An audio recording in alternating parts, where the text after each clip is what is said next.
Batalla de Hodoivne, 16 de octubre de 1568. Esta batalla en el fondo no fue más que un enfrentamiento limitado entre dos ejércitos, pero que tuvo consecuencias importantes en la guerra que enfrentó a la corona española con las provincias del norte de lo que hoy sería el Reino de los Países Bajos.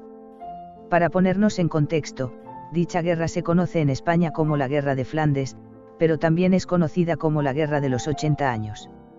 Ello ya da una idea de la extensión del conflicto, que se inició en 1568, cuando la gobernadora era Margarita de Parma, sí, una mujer, y terminó en 1648, ya en el reinado de Felipe IV.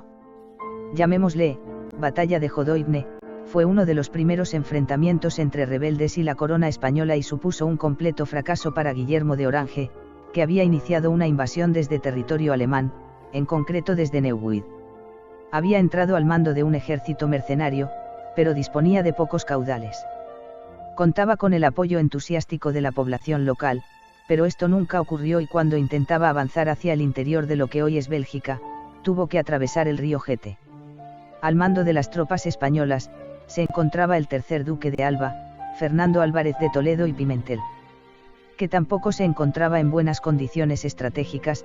El ejército que mandaba era el único disponible en la zona y no tenía capacidad de reponer las unidades en caso de fuertes pérdidas, por lo cual su política fue de evitar un encuentro frontal e intentar desgastar al enemigo que no se encontraba en un territorio favorable y tenía unas tropas que habían empezado a mostrar su descontento por el retraso en el pago de sus soldadas.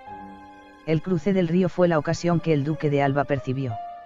Guillermo había dejado una fuerza en retaguardia, de 5.000 hombres, fundamentalmente arcabuceros, los había situado sobre una colina que dominaba el paso del río. El duque envió a su hijo, Fadrique Álvarez de Toledo, que obligó a los defensores a replegarse hacia el grueso del ejército. Los españoles le siguieron pero se vieron frenados cuando toparon con el cuerpo principal de ejército enemigo. Ahí se encontraron a su vez en una situación comprometida, ya que les era difícil retirarse en orden y debían permanecer bajo el fuego de cañón de los orangistas. Fadrique solicitó refuerzos a su padre, pero este los denegó. No sabemos sus razones verdaderas, pero fue una negativa exitosa. Las tropas españolas estaban bloqueadas, pero no se desbandaron. Guillermo evaluó mal la situación y atacó, metiéndose en un punto estrecho, desde donde sus fuerzas fueron arcabuceadas a placer.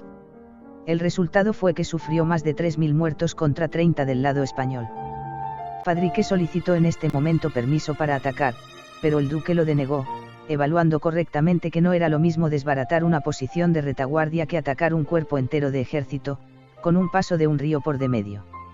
Además sus fuerzas reales habían menguado ya que había enviado a parte de sus efectivos a Lieja, en previsión del ataque de Guillermo. Este se encontraba con unas fuerzas mermadas, pero recibió el 3 de noviembre refuerzos desde Francia y decidió atacar Lieja. Ahí se encontró con una ciudad bien protegida y con una población en nada proclive a ayudarle, entre otras cosas, porque había dejado tras de sí un reguero de edificios religiosos saqueados y destruidos, entre ellos la iglesia de Saint-Médard, la abadía de Valbenoit, la abadía de Saint-Laurent, la abadía de Flone. Después de 2 semanas de preparativos y dudas, y ante las noticias nada tranquilizadoras de que el duque de Alba se encontraba a 50 kilómetros, decidió desistir. El mismo mes licenció a sus tropas y huyó a Francia. El duque de Alba estuvo al mando de la región durante 4 años más. Años que se caracterizaron por la radicalización de las posturas por ambos bandos hasta que fue sustituido por el catalán Luis de Requesens, nacido en Barcelona, y que falleció en Bruselas en 1576. Tampoco él consiguió llegar a ningún acuerdo en una guerra que bajo el pretexto de ser una guerra de religión entre católicos y protestantes, tenía mucho guerra comercial. Los holandeses, buenos navegantes, ansiaban apoderarse de una parte del imperio español. Pero esta es otra historia. En resumen, la batalla de Hodoivne fue un éxito militar, propio del genio del duque de Alba, pero a largo plazo supuso una guerra de 80 años que desgastaron terriblemente a las arcas de los sucesivos reyes españoles que tuvieron que enfrentarse al conflicto. Aprendamos que las guerras nunca son buenas soluciones a los conflictos, donde a largo plazo no siempre el ganador acaba venciendo. Manuel de Francisco Fabre.